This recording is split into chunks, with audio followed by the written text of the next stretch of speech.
Nasubukan mo na bang magluto ng orange chicken? Kung hindi pa, para sa iyo ang video ito. Dahil dito ay magluluto tayo ng orange chicken. Simulan na natin ang ating pagluluto. Mayroon nga tayo dito ng 1 kilong chicken wings. Ang ginawa ko lang dito ay tinanggal ko itong matulis dito sa parteng ito. Gagawin natin ay mamarinate muna natin to. Unang inilalagay ko itong ating patis. Maglalagay din ako dito ng kaunting suka at itong black pepper or pamintang durog. At matapos ko nga mailagay yung pamintang durog ay maglalagay na din ako dito ng bawang. Sa bawang naman ay hiniwa ko lang ito ng pinong-pino. At matapos natin mailagay yung mga pampalasa natin ay ito naman sa parting ito ilalamasin lang natin ito maigi or hahaluin lang natin ito ng maigi para madaling manood yung mga pampalasang inilagay natin dito sa ating chicken wings at i-marinate lang natin ito ng 1 oras. At makalipas ka ng 1 oras ay kinuha ko na ito.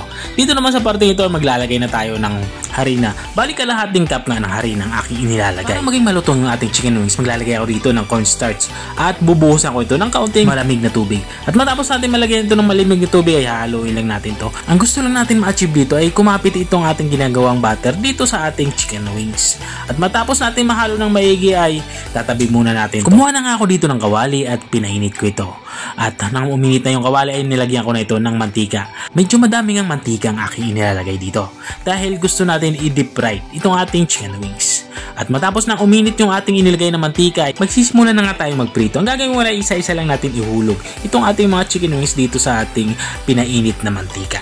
At kung nanonood ka pa rin hanggang dito sa kalagitnaan ng aking video, ibig sabihin ay nag-enjoy ka.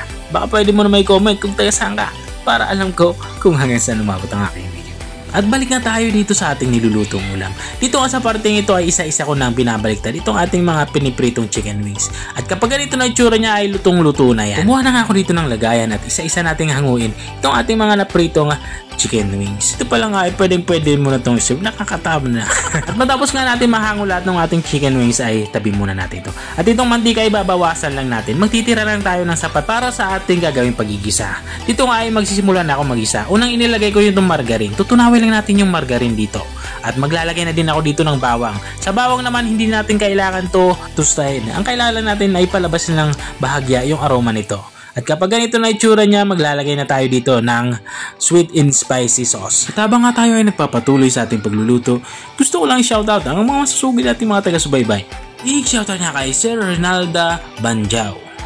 Shoutout din kay Ma'am Esther Almanzan. At shoutout din kay Sir Rodolfo Del Rosario ng Pangasinan. At maraming salamat din sa mga walang sawang nanonood at nakasubaybay dito sa aking channel.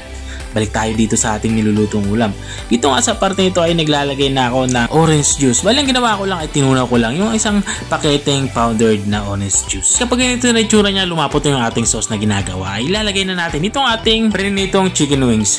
Bali ang gagawin lang natin dito ay hahalo-haloy lang natin to para ma-coat ito lahat ng ating ginawang sauce. Katulad ng ginagawa ko. At kapag nabalot na lahat ng ating chicken wings ng ating ginawang sauce ay pwede na itong i-serve. At dito nga sa parte nito ay lutong-luto na nga yung ating ulam pananghalian. Bago natin ito i-serve, budburan lang natin ito ng spring onion. Ito naman ay optional. Pwede namang hindi maglagay. At ito na nga yung ating orange chicken. Kung nakarating ka hanggang dito sa dulo ng aking video, maraming salamat sa panunood. At kung nagustuhan mo naman to, pwede mo naman to i-share. O siya, hanggang dito lang ako. Bye-bye!